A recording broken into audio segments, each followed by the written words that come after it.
दोस्तों, आप लोगों का स्वागत है पीसीएस हिंदी एकेडमी में।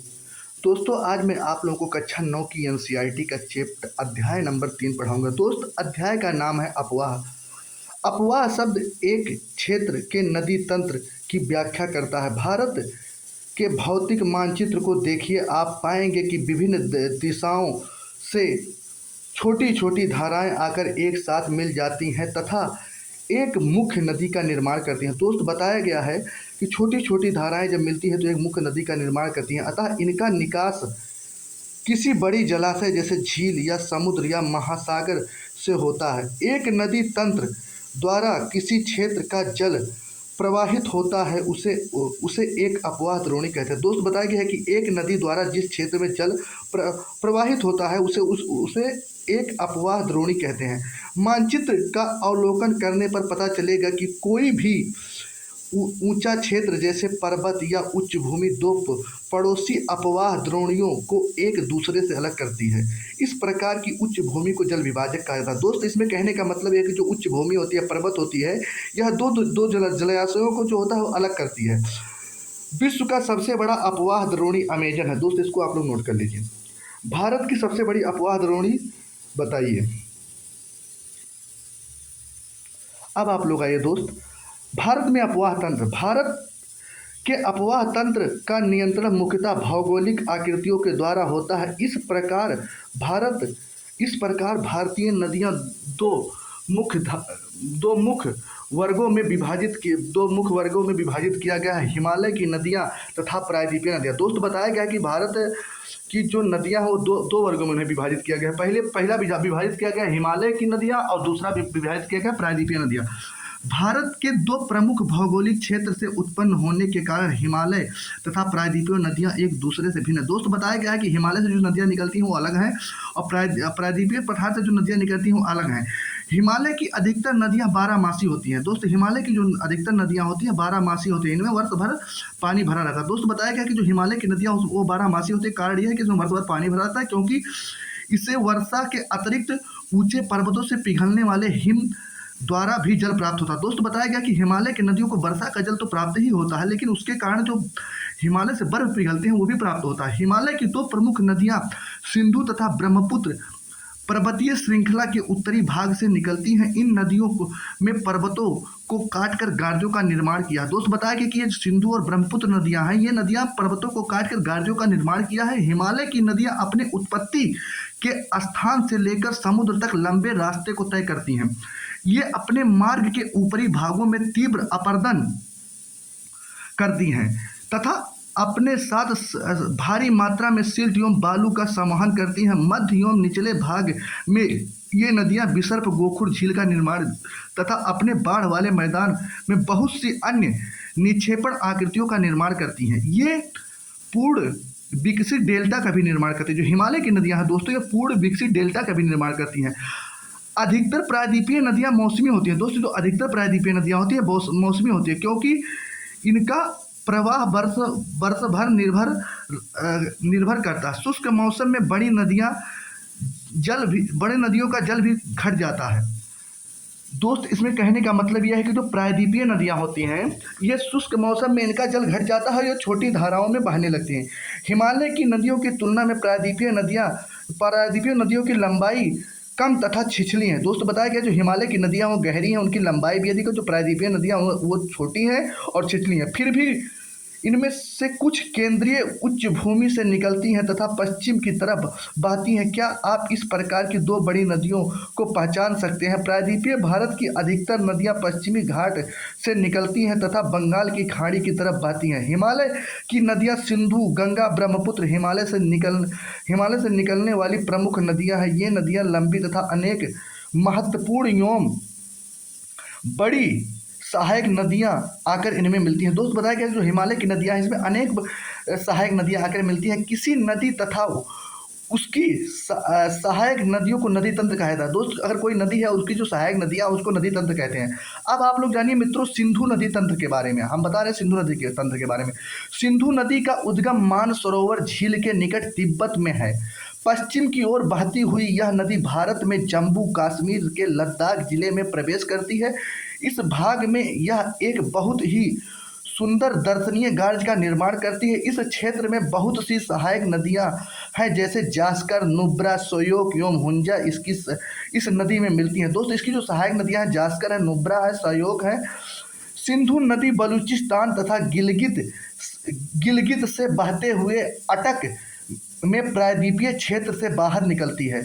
सतलुज, ब्यास, रावी, चेनाब तथा झेलम आपस में मिलकर पाकिस्तान के मिठान कोट के पास सिंधु नदी में मिलती हैं। इसके बाद यह नदी दक्षिण की तरफ बहती है तथा अंत में कराची से पूर्व की ओर अरब सागर में मिल जाती है। सिंधु नदी का मैदान का ढाल बहुत धीमा है।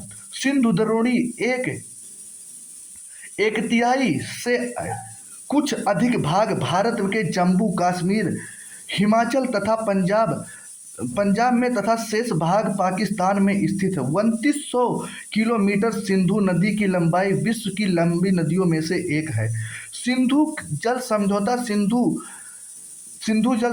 संधि के अनुच्छेद 1960 के अनुसार भारत इस नदी प्रक्रम के संपूर्ण जल का केवल 20% जल उपयोग कर सकता है। दोस्त बताया गया कि जो सिंधु जल समझौता हमारा पाकिस्तान के साथ हुआ था उस 1960 में, उसमें यह कहा गया है कि जो भारत है वो सिंधु नदी का केवल 20% जल उपयोग कर सकता है।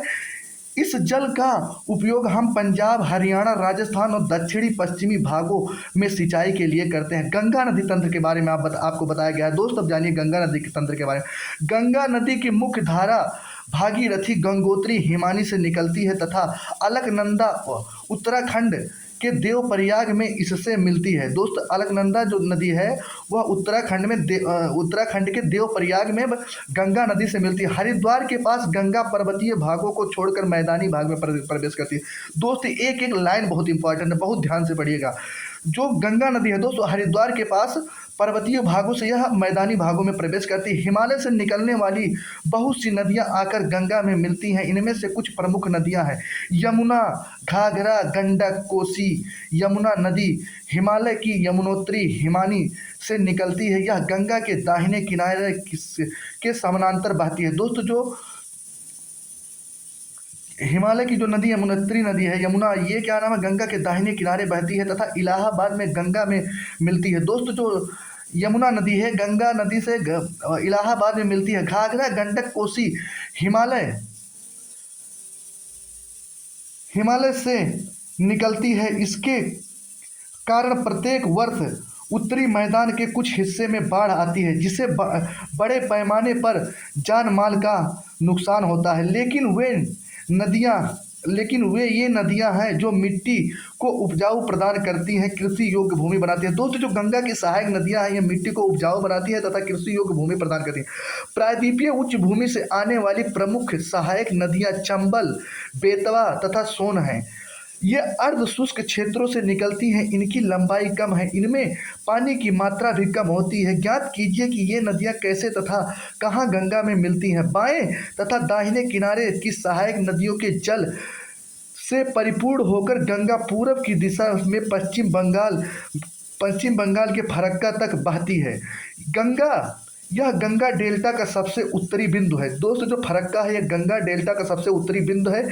यह नदी दो भागों में बट जाती है, भागीरथी, हुगली, जो कि इसकी अतिरिक्त वितरिका है, दक्षिण की तरफ बहती है तथा डेल्टा के मैदान से होते हुए बंगाल की खाड़ी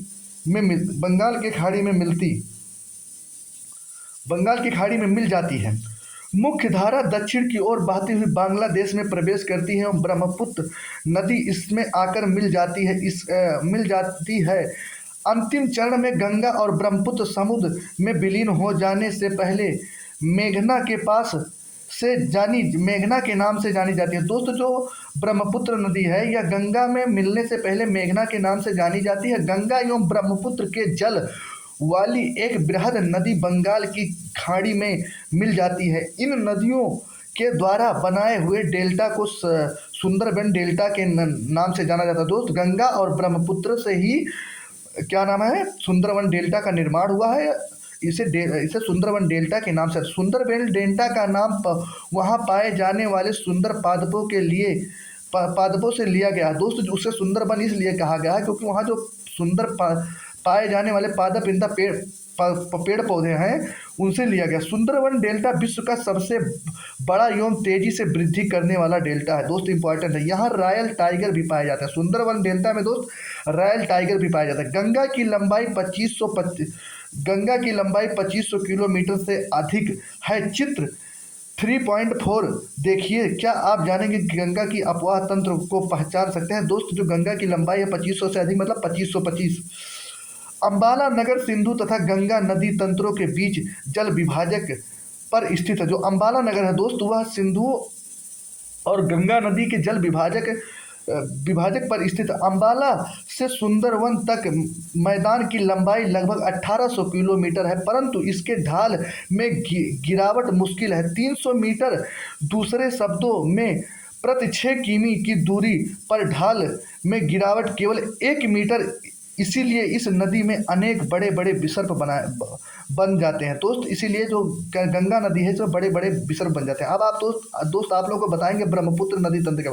ब्रह्मपुत्र नदी तिब्बत के मानसरोवर झील के पूरब तथा सिंधु एवं सतलुज के स्रोतों के काफ़ी नज़दीक से निकलती है। इसकी लंबाई सिंधु से कुछ अधिक है, परंतु इसका अधिकतर मार्ग भारत से बाहर स्थित है। जो ब्रह्मपुत्र है दोस्त इसका अधिकतर मार्ग भारत से बाहर या हिमालय के समानांतर पूरब की ओर बहती है। नामचा बरवा शिखर 7757 मीटर के 7757 मीटर मतलब नामचा बरवा जो शिखर है 7770 मीटर के पास पहुंचकर यह अंग्रेजी के यू अक्षर जैसे मोड़ बनाकर भारत के अरुणाचल प्रदेश में गार्ज के मध्य में प्रवेश करती है। दोस्त यह भारत में जब प्रवेश करती है तो अरुणाचल प्रदेश से प्रवेश करती है। यहाँ इसे दिहांग के नाम से जाना। अरुणाचल प्रदेश में ब्रह्मपुत्रा को दोस्त दिहांग के नाम से जाना जाता तथा दिबांग, लोहित, केनुला एवं दूसरी सहायक नदियां इससे मिलकर असम में ब्रह्मपुत्रा का निर्माण करती है। दोस्त दिबांग भी इससे मिलती है, लोहित भी मिलती है, केनुला भी मिलती है। जब ये नदियां मिलती हैं तो असम में इसे ब्रह्मपुत्रा का निर्माण करती हैं। ब्रह्मपुत्र को तिब्बत में सांगपो तथा बांग्लादेश में जमुना के नाम से जाना जाता है। तिब्बत एक शीत एवं शुष्क क्षेत्र है।